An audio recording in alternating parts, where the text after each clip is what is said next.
तो जैसे अखिलेश यादव ने अपने भाई को देखा, धर्मेंद्र यादव को, आप भी अपने भाई को देखे होते कि दिनेश लाल यादव मेरा छोटा भाई है, मुझे सम्मान देता है। किसी पागल कभी कल्पना हो तुम, खुद को भूल जाओ, वो नशा हो तुम, होश आए ना कभी तो बेहतर होगा, आजमगढ़ में दिनेश लाल निरहुआ ही होगा।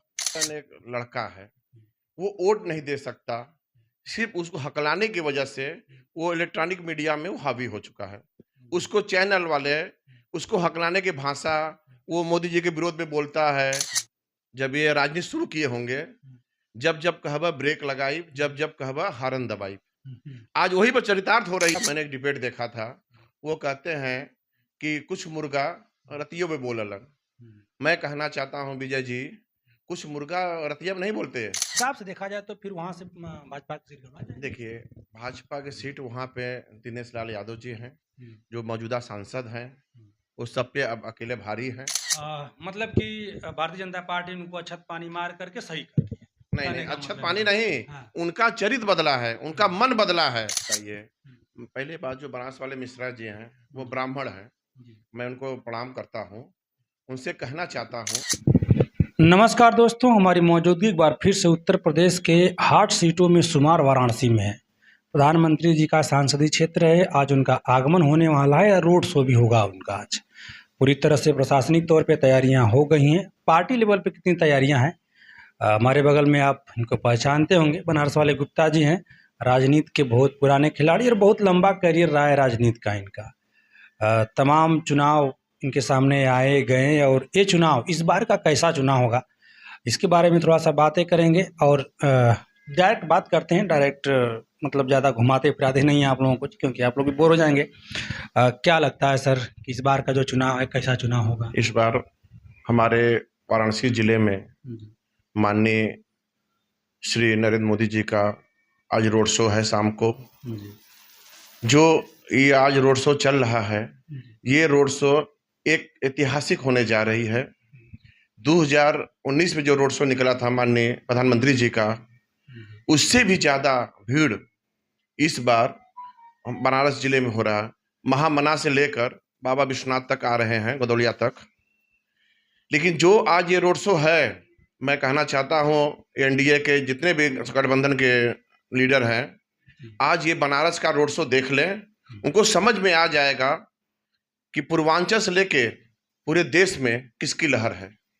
गुप्ता जी, थोड़ा सा रोकना चाहेंगे आपको। एक तरफ विपक्ष कह रहा है कि इस बार जो इनका सफाया होने जा रहा है, चारों तरफ से पश्चिम से सफाया होके रथ शुरू हुई है पश्चिम से और पूरब तक आ रही है सफाया होते हुए। और एक तरफ से मतलब आपके तरफ से, आपके पार्टी की तरफ से दावा किया जा रहा है कि अब की बार 400 पार। तो किसकी बातों में सच्चाइयां हैं? थोड़ा सा इसको कन्फ्यूजन क्लियर करिए, क्योंकि जनता कहीं ना कहीं कन्फ्यूजन में हो जा रही है। देखिए, जो कहता है कि पूरी भारतीय जनता पार्टी की सफाया हो रही है, गलत फहमी न पालें। जो कहावत कहा गया, मुंगरी लाल के हसीन सपने, वो ना देखें। जो एनडीए के समर्थक हैं, जो एनडीए के प्रत्याशी हैं, लीडर हैं, सपना ना देखें, जो जनता देखती है। अभी आपको एक चीज मैं उदाहरण दे दूं, माननीय मोदी जी का रोज सभा चल रही थी, एक बुजुर्ग महिला खड़ी थी, माननीय प्रधानमंत्री जी का निगाह पड़ा, उसको एक कुर्सी मंगाकर उस महिला को बैठाया। तो ये जनाधार दिखता है कि मोदी जी एक छोटे से लेकर बड़े कार्यकर्ताओं तक देखते हैं, वो सम्मान देते हैं। कार्यकर्ता चेहरा देख के नहीं जाता, कार्यकर्ता काम और विश्वास देख कर पहुंचता है। आज जो 70 वर्ष के हो चुके हैं बुजुर्ग, उनको इलाज जरूरी है। माननीय प्रधानमंत्री जी ने कहा जो 70 वर्ष के पूरे हो चुके हैं, उनको सभी आयुष्मान कार्ड के माध्यम से इलाज फ्री में होगा। तो जनता क्या चाहती है? रोटी, बिजली, पानी। आज ये तीनों सरकार पूरा खुलेआम कर दे रही सबको। अब जनता खुल के स्वास्थ्य, आज भारत में स्वास्थ्य उठा के देख लीजिए, कौन गरीब मर रहा है बीमारी से? एक बताएं मुझे नाम पूरे हिंदुस्तान में। कहीं ना कहीं जो आयुष्मान कार्ड की तरफ से योजनाएं लाई गई हैं, गरीबों को बड़ा राहत मिल रहा है इससे। ये चीज़ें अगर पूर्ण रूप से धरातल पे हों तो। अब मगर विपक्ष कह रहा है कि इस बार जो लोग 400 पार का नारा दे रहे हैं, इसलिए दे रहे हैं कि उन लोगों को संविधान को बदलना है। इसमें कितनी सच्चाई है? और क्या, जैसे आप ओबीसी समाज से आते हैं, अगर संविधान का परिवर्तन होता है, संविधान से तमाम जो चीज़ें हैं, आरक्षण खत्म होते हैं, जो वीडियो वायरल हो रही हैं उन सबों को देखा जाए तो, अगर होता है तो कहीं न कहीं आपके समाज को भी तो बहुत बड़ा घाटा जाएगा। देखिए, जो ये संविधान की बात कहते हैं, संविधान बदला जाएगा, ये कौन कह रहा है? ये विपक्ष बोल रहा है, संविधान बदला जाएगा, आदमी जान से जाएगा, ये कहीं आपके कहने से होगा? आज पूरे उत्तर प्रदेश में एक भी माफिया कहीं दिख रहे हैं? किसी भी थाने पर आप जाकर नोट करके दिखवा लीजिएगा, किसी से एफआईआर हुआ व्यापारियों से, कोई गुंडागर्दी हुआ, कोई वसूली हुई, कोई धमकी दिया? यही सपा की सरकार थी 2012 से लेकर 17 तक। अपराधियां पर पुलिस वाले के बोनट घुमाया जाता था, गुंडे से माफिया पैसा वसूलते थे व्यापारियों से। कोई भी व्यापारी उद्योगपति यूपी में नहीं आना चाहता था।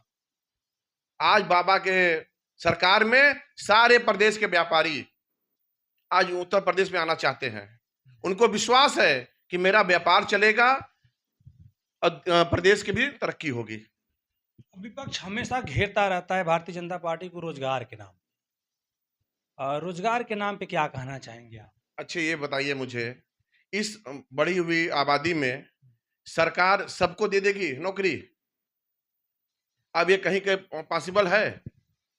हम कह रहे हैं जो लड़का पढ़ लिख कर काबिलियत बनता है वो नौकरी नहीं पा रहा है। वो तो कहते हैं कि जो रेगुलर भर्ती थी, कहा जाए तो अग्निवीर को, उनके मैनिफेस्टो में भी चीज शामिल है कि जो अग्निवीर था, अरे जो आर्मी की भर्ती थी, इसको अग्निवीर योजना के तहत 4 साल का कर दिया गया है। ये कहाँ का न्याय है और ये कितना सही है? अच्छा, ये बताइए, आज जो बच्चे 17 से 18 साल से लेके 22 साल तक गांव में घूमते हैं, क्रिकेट खेलते हैं, अपना टाइम पास करते हैं, अगर वो बच्चा 4 साल अगर नौकरी करता है तो कम से कम कम से कम तो 50 लाख पैसा इंतजाम करेगा अपने। और वही पैसा से अगर नौकरी उसको नहीं मिलती है तो व्यापार करेगा, वो अपना आत्मनिर्भर बनेगा, किसी का मोहताज नहीं बनेगा कि माँ बाप मुझे संपत्ति दे, मुझे पैसा दे, मैं कोई व्यापार करूं, कोई काम करूं। ये तो सरकार की इंसानियत है कि हर बच्चे को, 18 साल का बच्चा कौन सा सर्विस करता है बताइए मुझे? लेकिन उसको भी सरकार कर रही कि आप 22 साल तक हो जाएंगे, 4 साल तक, उसको भी आपको विकास की भावना दिखेगी, काम दिखेगा। अगर वो बच्चा नौकरी करता है 4 साल, तो 4 साल में बच्चा कुछ भी जो तनख्वाह पाता है वो उसको जुटा कर रखेगा, तो अपने शादी ब्याह व्यापार हर जिम्मे लगा सकता है वो। गुप्ता जी, आपने इस बात को रखा इस तरीके से, मगर विपक्ष कहता है कि जो चाइना के सैनिक हैं वो 6 साल के ट्रेनिंग लेकर के आते हैं, और हमारे जो अग्निवीर के सैनिक होंगे वो तो 4 साल में रिटायर हो जाते हैं, तो कैसे लड़ाई लड़ेंगे उनसे? देखिए, रिटायर 4 साल में नहीं होता। सरकार ने कहा है कि बहुत रास्ता विकल्प है। चाइना के सैनिक, देखिए इसके पहले तो हमारी कांग्रेस सरकार थी जो 60 साल तक देश में राज की है। जी। जो असलहा हमारे पास था वो चाइना के पास उससे कहीं ज्यादा विकसित था। आज कम से कम हर थाने पर, हर पुलिस वालों के पास 47 से लेके पिस्टल तक है। पहले 303 का था, चलता था। इसी तरह आज देश में जो विकास मोदी सरकार कर रहे हैं, देश की सुरक्षा के लिए खर्चा कर रहे हैं, ये मैं नहीं, ये उठाकर आरटीआई का देख ले, ये आज सरकार हर जगह सुरक्षा पर हावी है। ये चाइना वाले जो धमकी देते थे बार बार भारत को, अमेरिका देता था, पाकिस्तान देता था, आज भारत का नाम सुन के सब कांप जाते हैं। गुप्ता जी, एक और सवाल, बनारस में मोदी जी का आगमन होगा, पूर्वांचल में सपा अपना बता रहा है कि हमारा गढ़ है, लहर सपा की है, और यहाँ से सपा मोदी जी का जो है आगमन होगा और यहीं से एक लहर बनाई जाएगी। अगर नहीं होगी तो ठीक है। इस लहर में बहुत रोड़े होंगे, ब्रेकर्स होंगे। बनारस में देखा जाए तो एक तरफ बनारस वाले गुप्ता जी हैं, एक तरफ बनारस वाले मिश्रा जी हैं। वो आपके अगेंस्ट होंगे, लोगों को बता रहे होंगे, नीतियाँ गिना रहे होंगे, कमियाँ गिना रहे होंगे, और आप इसको, उन लोगों को कैसे अपने तरफ रोकेंगे, कैसे लोगों को समझाएंगे, क्या कह करके एक बार फिर उनका वोट लेंगे आप? ये बताइए, पहले बात, जो बनारस वाले मिश्रा जी हैं वो ब्राह्मण हैं, मैं उनको प्रणाम करता हूँ। उनसे कहना चाहता हूँ कि जो आप बेबाकी बोलते हैं, बदतमीजी से बोलते हैं, ये पहले बंद करना चाहिए। आप अपनी बात रखें एक संयम से। एक मानवता की वजह से रह गई सपा की सरकार की बात। जो सपा के गढ़ है, बनारस तो कभी सपा का गढ़ था ही नहीं। आज आठों विधानसभा में भाजपा के, पांचों विधानसभा बनारस के, 8 लोकसभा 5 सीट आती है, विधानसभा में 8 सीट है बनारस की। आठों पर भाजपा के विधायक हैं हमारे यहाँ। और रह गई सपा की सरकार, तो 2000 जब 12 में आई थी, उस वक्त मैं चुनाव लड़ रहा था अपने ग्राम पंचायत का। हमारे ब्लॉक में सबसे बड़ी गांव हमारी है। उस वक्त सपा की सरकार थी, मुझे 2 वोट से हरा दिया गया था। रिकाउंटिंग हो रही थी, मैं 7 वोट से आगे था। उसके बाद भी सपा की सरकार, उस पर डीएम थे राजमणि यादव जी, उनका फोन आया एसडीएम के यहाँ, प्रेशर बना, उसके बाद मुझे 2 वोट से हरा दिया गया। मैं दोबारा रिकाउंटिंग कराया, उसमें भी मेरी लीड बढ़ रही थी। उसके बाद हर हर महादेव का नारा लगा के विपक्ष निकल गया। वो सपा की सरकार है जो गुंडों माफियाओं के साथ चलती है। ऐसी सरकार मैं कहता हूं पूरे हिंदुस्तान में या उत्तर प्रदेश में कोई नाम लेने वाला ना मिले जो सपा का नाम ले। आज भारतीय जनता पार्टी की सरकार रही, मैं 18 में दोबारा प्रधान बना, दोबारा रिकाउंटिंग हुई, मैं रिट दाखिल किया, हाईकोर्ट गया, हाईकोर्ट सुप्रीम कोर्ट तक गया, वहां से आदेश हुआ, दोबारा रिकाउंटिंग हुई, मैं 6 वोट से जीता था उसी कार्यकाल में, उसी कार्यकाल में अपने। तो मैं बाबा साहब का मैं बहुत शुक्रिया अदा करता हूं, जिनके कार्यकाल में मुझे वो मिली, जीत मिली। और सबसे ज्यादा मुझे न्याय मिला, जो माफियाओं के खिलाफ जो 50,000 का इनामिया था, आज भी उसका सगा भतीजा बाइक चोरी में फरार है। गुप्ता जी, आपने कहा कि जो यहाँ की विधानसभा सीटें हैं बनारस की, गुप्ता जी पूर्वांचल में सक्रिय हैं, लगभग सभी लोकसभा सीटों पे अपनी उपस्थिति दर्ज कराते हैं, अपने समाज को समझाते हैं, लोगों को मतलब मजबूती से जोड़ते हैं भाजपा की तरफ। यहाँ पे अगर देखा जाए तो विधायकों के तौर पे आपने देखा तो 5 सीटें हैं, 5 सीट मतलब 8 सीटें हैं, 5 सीटें जो लोकसभा वाराणसी में है, सब भाजपा के खेमे में, भाजपा के झोली में है। मगर बनारस की छोड़ दिया जाए, अगर आजमगढ़ में चलते हैं तो आजमगढ़ में दसों की दसों सीट सपा के खेमे में है, और वहाँ पे आप भी प्रचार प्रसार कर रहे थे और नामांकन में भी आपसे हमारी मुलाकात हुई थी, दमदारी आप भी वहाँ पे पेश कर रहे थे। तो इस हिसाब से देखा जाए तो फिर वहाँ से भाजपा की सीट करवा जाए। देखिए, भाजपा की सीट वहां पे दिनेश लाल यादव जी हैं, जो मौजूदा सांसद हैं, वो सब पे अब अकेले भारी हैं। रह गई दूसरी बात, जो उनके एक छोटे भाई हैं, बड़े भाई विजय लाल यादव जी, विजय लाल यादव जी, उनका मैंने एक डिबेट देखा था। वो कहते हैं कि कुछ मुर्गा रतियों में बोललन। मैं कहना चाहता हूं विजय जी, कुछ मुर्गा रतिया में नहीं बोलते, वो हमेशा भोर में ही बोलते हैं। आपको सुनने में फर्क पड़ा होगा। आज आपको दिनेश लाल यादव बड़े भाई का पद देते हैं, तो आप भी बड़े भाई बनने की कोशिश करें। कहते तो हैं वो कि भाई है, आशीर्वाद है, दीर्घजीवी रहे, मगर विजय का आशीर्वाद मैं नहीं दे सकता हूं, क्योंकि मैं भी एक पार्टी का कार्यकर्ता हूं, अपने पार्टी को जिताऊंगा। देखिए, वो पार्टी के कार्यकर्ता हैं, हम ये नहीं कर सकते, लेकिन एक गाना उनका बहुत पहले आया था, जब ये राजनीति शुरू किए होंगे, जब जब कहबा ब्रेक लगाई, जब जब कहबा हारन दबाई।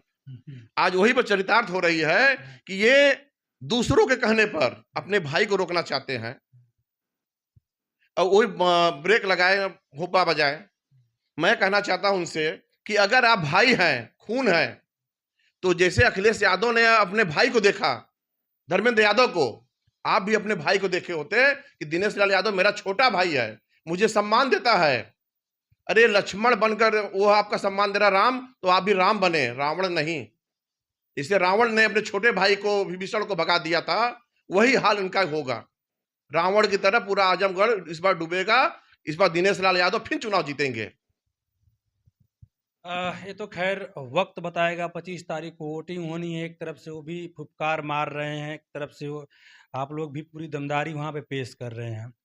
गुप्ता जी, एक बात और हमको समझ में नहीं आ रहा है, और कहीं ना कहीं जनता भी कंफ्यूज है कि जब मुद्दे सही हैं, चीज़ें सही हैं, दिनेश लाल यादव निर्वाह सही हैं, तो फिर विजय लाल उनसे कटे क्यों हैं? क्या स्वार्थ था? क्योंकि इस पार्टी में है, वहाँ से ना उनको टिकट मिला, ना उनको कोई फिलहाल लग रहा है कि टिकट मिलेगा, ऐसा भी नहीं लग रहा है कि अब टिकट मिलेगा, क्योंकि टिकट के घोषणा हो चुके हैं। फिर किस स्वार्थ में जुड़े होंगे विजय लाल यादव? देखिए, मैं कहना चाहता हूं विजय लाल जी से, वो बड़े भाई हैं, उनको सपा से कोई भी लेना देना नहीं है। सपा उनको सिर्फ उल्लू सीधा कर रही है अपना। कि वो अपने छोटे भाई के खिलाफ बोले, हम हमारे भाई को जिताएं। मैं विजय लाल जी से कहना चाहता हूं कि आप भी राजनीति करें, लेकिन कम से कम अपने परिवार, अपने भाई को देखते हुए करें कि एक भाई संघर्ष कर रहा है युद्ध के क्षेत्र में, आप उसके खिलाफ बिल्कुल बजा रहे हैं। ये शोभा नहीं देता कहीं। अगर अखिलेश यादव आके धर्मेंद्र यादव का विरोध करें, तब मुझे अच्छा लगता है कि वो भी अपने भाई का विरोध कर रहे हैं। तो आप क्यों कर रहे हैं यहाँ पर राजनीति का? ये लोकतंत्र है, सबको अपने मत रखने का अधिकार है, सबको अपने तरीके से जीने का अधिकार है। उनका मतलब कहते हैं कि हमारा वैचारिक मतभेद है, पारिवारिक मतभेद नहीं है। परिवार में हम लोग भाई भाई हैं। और एक बात उन्होंने एक मंच पे ये भी कहा था, कबो एक आध गो आदमियाँ होने आन्ही में चुअल आम पा जाने, सोचे ना कि कुल बगीचवा हमरे है, कुल पेड़वा हमरे है। तो बीजेपी जो ना आजमगढ़ से जितले के सपना ना देखो, आन्ही में एक आध बार चुअल आम के तरह वो सीट पा गिला लोगन, तो भूला मत कि ये आजमगढ़ समाजवादी पार्टी के गढ़ रहा आप आई भाई। ये देखिए, जब आंधी चलती है तो सारे आम नीचे नजर आते हैं। तो इस वक्त मोदी जी की आंधी चल रही है। मैं जो कहते हैं सपना ना देखे। एक कहावत कहा गया है, किसी कवि ने कहा है, किसी पागल कवि कल्पना हो तुम, खुद को भूल जाओ वो नशा हो तुम, होश आए ना कभी तो बेहतर होगा, आजमगढ़ में दिनेश लाल निरहुआ ही होगा। क्या बात, आजमगढ़ में दिनेश लाल यादव निरहुआ ही होगा। अ, देखिए अब क्या होता है, एक तरफ विजय लाल यादव पुकार रहे हैं कि धर्म युद्ध होगा, भाई भी होगा तो लड़ जाएंगे, ये तो बेटा भी होगा तो लड़ जाएंगे, तो भाई है, कोई बात नहीं। एक तरफ से ये अपने झंडा को मजबूत कर रहे हैं, एक तरफ से वो अपने झंडा को मजबूत कर रहे हैं, अपने समाज को। क्योंकि आपका समाज भी, समाजवादी पार्टी दावा कर रही है कि बनिया समाज भी हमको वोट कर रहा है, साहूकार समाज भी हमको वोट कर रहा है। क्योंकि महंगाई की मार, नोटबंदी, तमाम समस्याएं कैसे इसको झेल रहा है और टूट गया है बनिया वर्ग। इसमें कितनी सच्चाई है, क्योंकि बनिया वर्ग से आप आते हैं। मैं व्यापारियों से अनुरोध करता हूं कि एक भी व्यापारी जो बता दे हिंदुस्तान के अंदर कि जीएसटी की वजह से या मंदी की वजह से या तो नोटबंदी की वजह से निराश हुआ है। आज व्यापार सबका लाइन लेंस चल रहा है। एक जिले से लेके दूसरे जिले तक अगर माल भेजता है तो वो भी अपना जीएसटी के अंदर, जीएसटी एक बार भरता है और कोई रोक टोक नहीं, कोई सेल टैक्स नहीं, कोई कुछ नहीं। वो टैक्स देता है, व्यापार करता है। तो पूरे हिंदुस्तान में सबसे ज्यादा अगर कोई भी टैक्स देने वाला है तो व्यापारी समाज है, जो भारत की रीढ़ की हड्डी है। गुप्ता जी, 1 तारीख को चुनाव होने वाला है, यानी कि वोटिंग होगा घोसी का, और 25 तारीख को होगा आजमगढ़ में, और 1 तारीख को शायद बनारस का भी होने वाला है। तो घोसी में आप अपने सहयोगी साथी यानी कि ओम प्रकाश राजभर जी को अकेले छोड़ दिए, क्योंकि घोसी में आपको हमने देखा नहीं। और क्या लगता है, घोसी जाने वाले हैं या कब तक जा रहे हैं घोसी? मैं घोसी विधान लोकसभा में 18-20 तारीख के अंदर रहूंगा। मैं अरविंद राजभर जी का मैं पूरा सपोर्ट करूंगा, पूरे व्यापारियों में जाऊंगा, जहां जहां भी मुझे अच्छा लगेगा मैं सबके पास पहुंचूंगा। सारे भारतीय जनता पार्टी कार्यकर्ताओं से मिलूंगा, व्यापारियों से भी मिलूंगा, उनसे निवेदन भी करूंगा कि हमारे अरविंद राजभर जी को जिताने का काम करें, जिससे मोदी जी के हाथों को मजबूत हो। मैं उनके पिताजी हैं ओम प्रकाश राजभर जी, मैं उनको तहे दिल से धन्यवाद देता हूं। वो हमेशा बैकवर्ड समाज की मदद करते हैं, खुलकर करते हैं, सभी जातियों का मदद करते हैं। जो भी उनके पास जाता है वो कभी पीछे नहीं हटते, जो उनसे बनता है वो सबकी मदद करते हैं। ओम प्रकाश राजभर जी की अगर बात किया जाए तो एक और चेहरा नजर आता है सामने, समाजवादी पार्टी से नवरत्न यादव। और उपचुनाव था, उस समय नवरत्न घूम रहा था चुनाव में, और बड़े बड़े चैलेंज किए गए, और इत्तेफाक से भारतीय जनता पार्टी वहां से शिकस्त खा गई, यानी चुनाव हार गई। और कहीं ना कहीं बहुत ज़्यादा इसका श्रेय गया नवरत्न पे। छोटा सा लड़का है नवरत्न पे। नवरत्न इस बार भी फुफकार रहा था कि हम जहाँ से लड़ेंगे लोग, हम शिकस्त देने के लिए आएंगे, लोगों को चुनाव हराएंगे। मगर चुनाव आयोग का कुछ निर्णय हुआ जिससे नवरत्न चुनाव प्रचार करना बंद कर दिया। क्या लगता है कि अगर नवरत्न आया होता इस बार तो कितना असर डाल पाता घोसी में? अच्छी बताइए, नवरत्न एक लड़का है, वो वोट नहीं दे सकता, सिर्फ उसको हकलाने की वजह से वो इलेक्ट्रॉनिक मीडिया में वो हावी हो चुका है। उसको चैनल वाले उसको हकलाने की भाषा, वो मोदी जी के विरोध में बोलता है, भारतीय जनता पार्टी के विरोध बोलता है, उसको हाईलाइट हुआ है। नवरत्न जो एक लड़का है वही, उसको पढ़ने की उम्र है, उसको अभी आगे जाने की उम्र है, लेकिन कुछ सपा के नेताओं ने उसको हाईलाइट करा दिया कि नवरत्न बचवा तू जा बोला।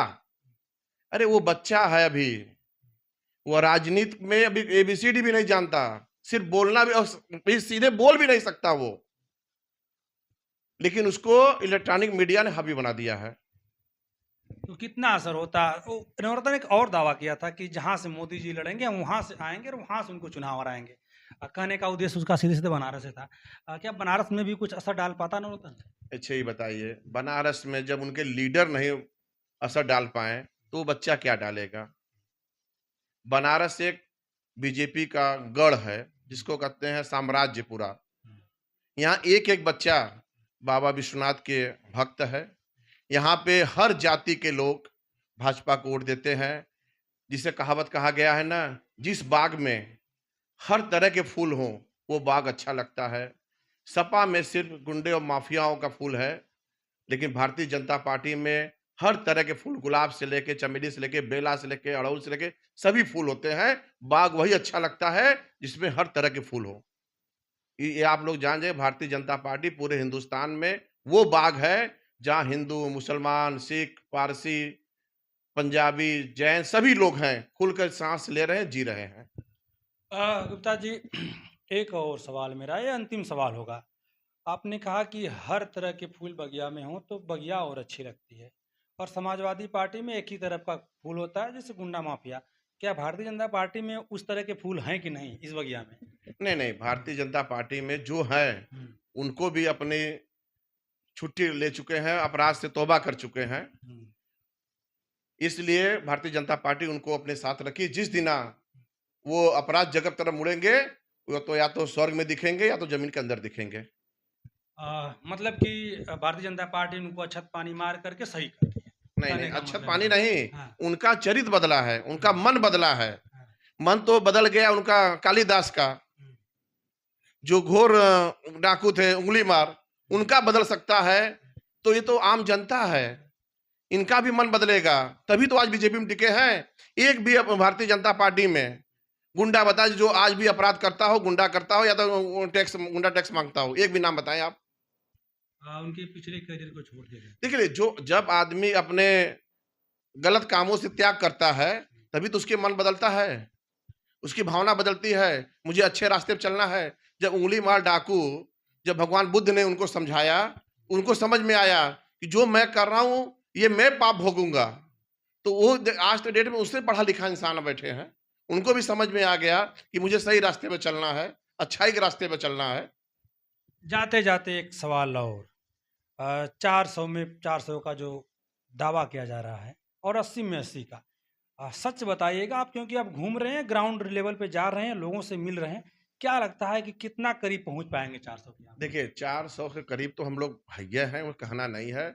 80 में जो 80 कर है, एक आध दो ठे फूल टूट के गिर जाता है, उसकी कोई कीमत नहीं होती है। जहां पूरी बागवानी लहर रही है, एक दो फूल नीचे गिरते हैं तो कोई फर्क नहीं पड़ता। चलिए दोस्तों, हमारे साथ गुप्ता जी थे, बनारस वाले गुप्ता जी, वे बाकी के अंदाज में बोलते हैं और जाने जाते हैं इसी के लिए। फिर मिलते हैं किसी और वीडियो में, अब तक आप बने रहिए, इसके लिए बहुत बहुत धन्यवाद।